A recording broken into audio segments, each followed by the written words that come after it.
झारखंड में राजा का ही कंसेप्ट नहीं है तो राजा की बेटी कहां से आई। और अगर राजा की बेटी की बात होती तो कुछ घरों में मनाया जाता, कुछ क्षेत्र में मनाया जाता, हर घर में कोई क्यों मनाता। और अगर राजा की बेटी थी और उसका मरने का बात होता है तो शोक में कहीं उत्सव नहीं होता है। ये तो उत्सव है, नाचने गाने खाने पीने का पर्व है। अगर राजकन्या का बात होता तो झारखंड में राज कब से शुरू हुआ है या राजे रजवाड़ा कब से शुरू हुए हैं। अगर किसी राजा की बेटी होती तो घर घर में ये गीत नहीं होता। यह नहीं कहा जाता कि जेटी खेते धानी सेठी खरियाने डीनी और थापी दले टुसुमनी और घरे रख ले डेमनी। तो ये गीत तो नहीं रहते, या ये गीत नहीं रहता है कि पानी खेले पानी रहे, पानी तोर कोने आओ, पानी तोर ससुर घर आओ।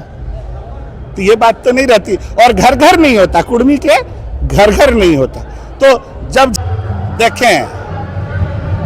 देखो हम लोग पिछले साल भी आए थे और इस साल भी हम लोग आए हैं। तो साल भर बाद हम देख रहे हैं कि शहर के जुआ दुगुने उत्साह से इस कार्यक्रम को सफल बनाने में लगे हुए हैं। वह कैसे पता चल रहा है कि जो प्री मैनेजमेंट है, यानी जो काम पहले से करके रखा जाना चाहिए, वो सारा काम ये लोग करके रख चुके हैं।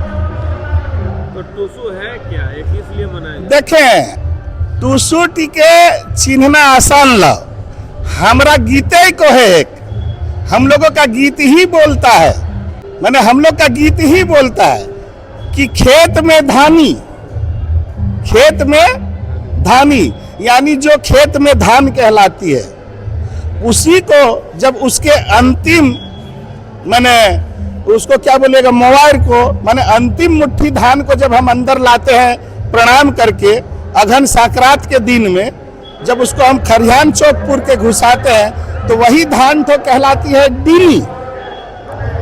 और उसी धान को जब हम लोग 30 दिन पूजा करने के लिए 8 कलैया के साथ संगत देकर स्थापना कर देते हैं तो वह हो जाती है टूसू मनी, यानी धान ही टूसू है।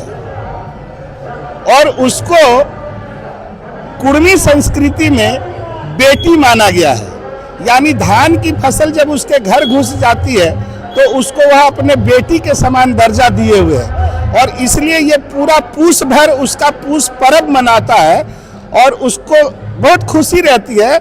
इसलिए 30 दिन कुर्मी तरह तरह का पीठा बनाता है, जैसे खपरा पीठा, ऐरसा पीठा, गोरगोरा पीठा, नमक हल्दी का पीठा, छिलका पीठा है, और बहुत तरह का चड़पा बनाता है। स्वयं भी खाता है और अपने रिश्तेदारों को भी ले जा देता है। और जब 30 दिन पूरा हो जाता है, मकर संक्रांत आ जाता है। मकर संक्रांत के दिन चौड़ल उसका पालकी है या उसका यान है, जिसमें उसको बैठाकर घर की बेटी लोग, गांव की बेटी लोग ले जाके बहते हुए जल में छोड़ देती है। बहते हुए जल में छोड़ने का मतलब यह है कि वह ससुराल गई। वह कैसे पता चलता है? तो गीत है कि पानी खेल है, पानी रहे पानी खेल, पानी तोर कोने आओ ना, पानी तोर ससुर घर आओ।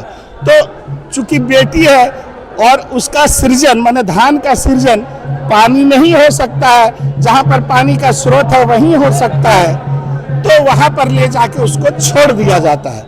उसमें कुर्मी का ये भी भावना है कि जो धान का बीज मेरे भूख को शांत कर रहा है, वह बीज सिर्फ मेरे घर में ना रहे बल्कि बहते हुए नदी में डाल देंगे तो जहां तक यह धान जाएगा तो कहीं न कहीं किनारे लगेगा और वहां धान का फसल होगा और वहां के लोग खाकर अपने भूख को शांत कर पाएंगे। एक कहानी ये भी है कि टूसू को किसी राजकन्या को बताया। अच्छा, अगर राजकन्या का बात होता तो झारखंड में राज कब से शुरू हुआ है या राजे रजवाड़ा कब से शुरू हुए हैं। अगर किसी राजा की बेटी होती तो घर घर में ये गीत नहीं होता।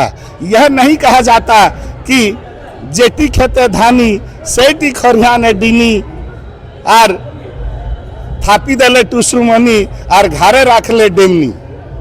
तो ये गीत तो नहीं रहते, या ये गीत नहीं रहता है कि पानी खेले पानी रहे, पानी तोर कोने आओ, पानी तोर ससुर घर आओ। तो ये बात तो नहीं रहती, और घर घर नहीं होता, कुर्मी के घर घर नहीं होता। तो जब झारखंड में राजा का ही कंसेप्ट नहीं है तो राजा की बेटी कहां से आई? और अगर राजा की बेटी की बात होती तो कुछ घरों में मनाया जाता, कुछ क्षेत्र में मनाया जाता, हर घर में कोई क्यों मनाता? और अगर राजा की बेटी थी और उसका मरने का बात होता है तो शोक में कहीं उत्सव नहीं होता है। ये तो उत्सव है, नाचने गाने खाने पीने का पर्व है।